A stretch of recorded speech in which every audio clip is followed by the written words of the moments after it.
اسلام صلی اللہ علیہ وآلہ وسلم نے، میں یہ چاہتا ہوں کہ یہ جو ہے نا ان کی عربی میں ہیں، اور آپ جو ہے نا اس کے متن کو غالباً جو ہے نا وہ دیکھا ہے کہ یہ عربی میں ہے اور جو چھپی ہے بیروت سے ہے، لیکن میرے پاس یہاں پہ جو ہمارے اردو دان حضرات ہیں ان کی خدمت میں بھی یہ عرض کر دوں کہ یہ روایت جو یہاں پہ اردو اس کا ترجمہ ہو چکا ہے، یہ تفسیر در منثور ہے اور مترجم، کہ جس کو امام جلال الدین عبد الرحمن ابن ابی بکر السیوطی نے اس کو لکھا ہے۔ اس کے آپ چلے جائیں دوسرا والیوم ہے، اور یہ ضیاء القرآن پبلیکیشنز لاہور کراچی دونوں سے جو ہے نا وہ چھپی ہے، اور یہ یہاں پہ اس کی سال اشاعت ہے 2006 نومبر میں یہ چھپی ہے۔ اب یہاں پہ آپ آ جائیں اس کے صفحہ نمبر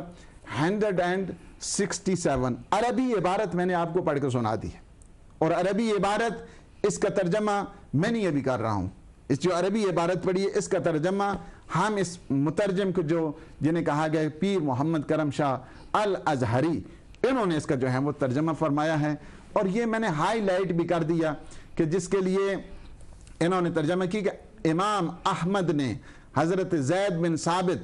رضی اللہ عنہ سے روایت کی نقل کی ہے کہ رسول اکرم صلی اللہ علیہ وآلہ وسلم نے فرمایا، میں تم میں دو نائب چھوڑے جا رہا ہوں، خلیفتین، تم میں دو نائب چھوڑے جا رہا ہوں، ایک اللہ کی کتاب ہے کہ جو زمین اور آسمان ممدود یعنی اس کے درمیان پھیلی ہوئی ہے، اور دوسرا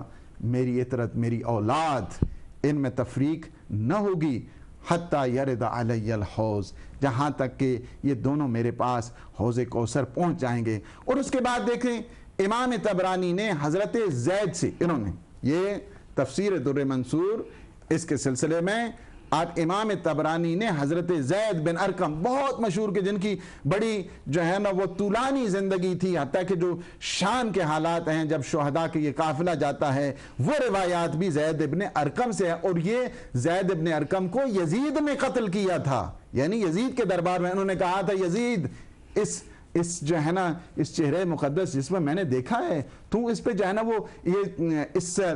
چھڑی کے ذریعے تو گستاخی کر رہا ہے، میں نے پیغمبر کو ان ہونٹوں پہ بوسہ ہوتے دیکھا ہے۔ یہ زید بن ارقم، وہ یہ عظیم الشان صحابی اللہ کے رسول کے،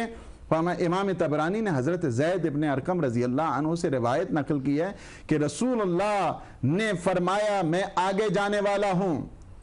تم حوض پر میرے پاس آؤ گے، دیکھو تم میرے بعد ثقلین یعنی جو کتاب اللہ اور اطرت ہے، جو میرے نائب ہیں۔ عرض کی گئی ثقلین سے کیا مراد ہے، عربی چاہتے ہوں تو میں عربی بھی جو ہے نا وہ پڑھ دیتا ہوں کہ اخرج الطبرانی زید بن ارقم قال قال رسول اللہ، یہ طبع بیروت ہے جو پڑھ رہے ہیں ہم، انی لکم فرط وانکم واردون علی الحوض فانظروا کیف تخلفونی فی الثقلین قیل وما الثقلان، کیا یا رسول اللہ یہ ثقلین سے کیا مراد ہے؟ کہا کہ یا رسول اللہ، قال پیغمبر اسلام نے کیا فرمایا، الاکبر کتاب اللہ عز وجل سبب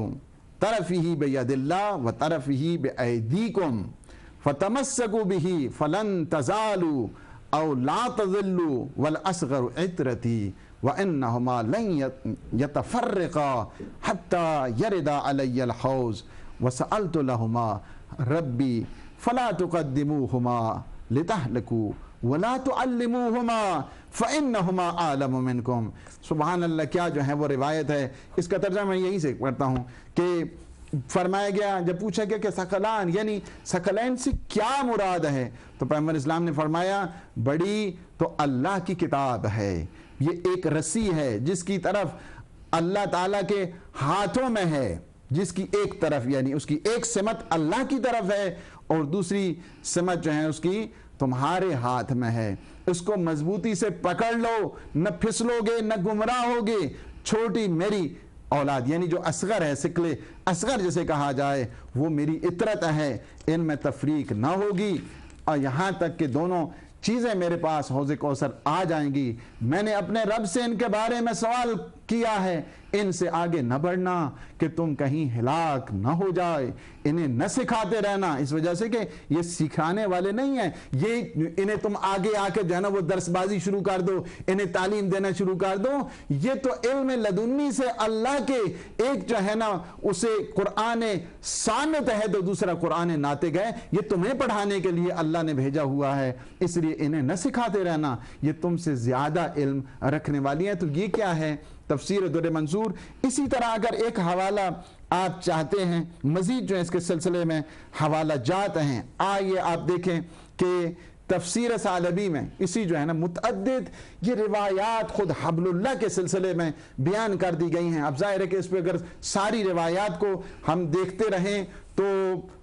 ٹائم جو ہے نا فقط حوالے سے آپ کو جو ہے نا وہ آپ کی خدمت میں پیش کرنا ہے کہ اس کو تفسیر ثعلبی اور طبرانی نے بھی بہت سارے جلیل القدر صحابیوں سے اس کو نقل کیا ہے، اور اس سے مراد کیا لی ہے کہ حبل اللہ سے مراد کہ جو نقطہ وحدت ہے وہ نقطہ وحدت قرآن کی صورت میں ہے، نقطہ وحدت اطرت کی صورت میں ہے۔ قرآن سے تم تمسک رکھو اور اطرت کے ساتھ تم ایسوسیشن رکھو گے۔ اور اس کے علاوہ جو ہے آپ اس اگر حوالے کو دیکھنا چاہتے ہیں مسند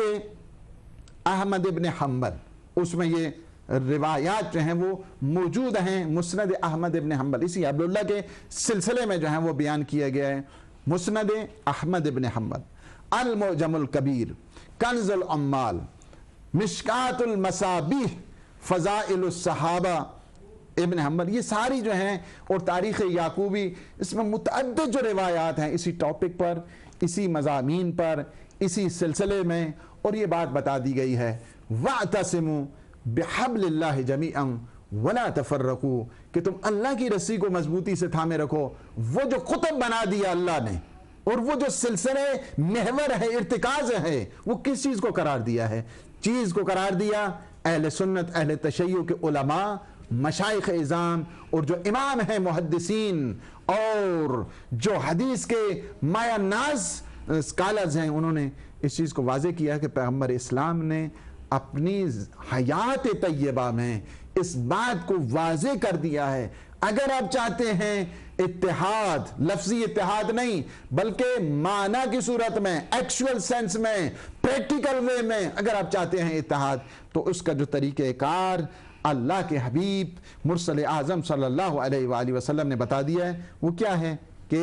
ایک اللہ کی کتاب ہے اور دوسری میری اطرت ہے۔ اگر تم نے ان دونوں کے ساتھ تمسک رکھا، یہ بہت جو ہے نا وہ اہم چیز ہے، بہت شکریہ۔ کہ تمسک سے کیا مراد ہے، یہ سوچنے کی ضرورت ہے۔ ناظرین، آپ نے دیکھا بہت خوبصورت گفتگو قبلہ و کعبہ نے کی، اور یہی ایک حقیقت ہے جس کو مس کیا جا رہا ہے۔ 1400 سال گزر گئے، مسلمان اتحاد کی تمنا تو رکھتے ہیں لیکن اتحاد کے نسخے پر عمل کرنا نہیں چاہتے، بالکل اس بیمار کی طرح کہ جو بیمار تو ہے، طبیب کے پاس جاتا بھی ہے، لیکن طبیب جب دوائی دیتا ہے تو دوائی کو لے جا کے دریا میں پھینک دیتا ہے اور عمل نہیں کرتا، اپنی منمانی کرتا ہے۔ تو بھلا اس بیمار کا علاج کب ہوگا؟ جب تک کہ اس نسخے پر عمل نہ کیا جائے اس وقت تک اتحاد کا امکان ہی نہیں ہے۔ وہ نسخہ کیا ہے؟ قبلہ نے بتایا، اور بہت ساری کتابوں میں ابھی گزارش کروں گا کہ لیپ ٹاپ میں جو حوالے موجود ہیں جس کو ابھی تک آپ نے نہیں دیکھا اس کو بھی آپ دیکھیں، جو حوالے قبلہ نے دکھائے بھی، پڑھ کے بھی سنائے۔ اس کے علاوہ قبلہ نے کچھ نام لیے، لیکن میں چاہوں گا کہ ان حوالوں کو بھی آپ دیکھ لیں۔ المعجم الکبیر، جناب ابی سعید الخدری سے رضی اللہ عنہ، ان سے یہ روایت ہے، بالکل مفہوم وہی ہے۔ آپ کو میں حدیث پڑھ کے نہیں سنانا چاہتا، آپ خود اس کو دیکھ لیں۔ دوسری جو اہم کتاب ہے مسند احمد بن حنبل، اس میں بھی یہی حدیث آئی ہے۔ اب تیسرا حوالے دیکھیں، کنز العمال میں موجود ہے، یا ایھا الناس انی تارکم فیکم ما ان اخذتم بہ لن تضلوا بعدی۔ یہی تو نسخہ ہے کہ گمراہی سے بچنے کا، یہی ایک نسخہ ہے کہ تم قرآن اور اہل بیت دونوں کو باہم تمسک کرو، ان کے ساتھ چپک جاؤ، جڑ جاؤ، یہی اللہ کی رسی ہے، اس کو مضبوطی سے تھام لو تو گمراہی نہیں ہوگی۔ مشکات المصابیح، یہ چوتھا حوالہ میں جو دے رہا ہوں، اس کو ابھی آپ دیکھ لیں۔ پھر آپ نیچے جائیں گے، فضائل الصحابہ ابن حنبل، ابن حنبل کی یہ بھی ایک کتاب ہے، اس کے اندر بھی یہ حدیث موجود ہے۔ اس کے علاوہ تاریخ یعقوبی ہے، اس کے اندر بھی یہ بات موجود ہے۔ میں آپ سے یہ آج گزارش کرنا چاہوں گا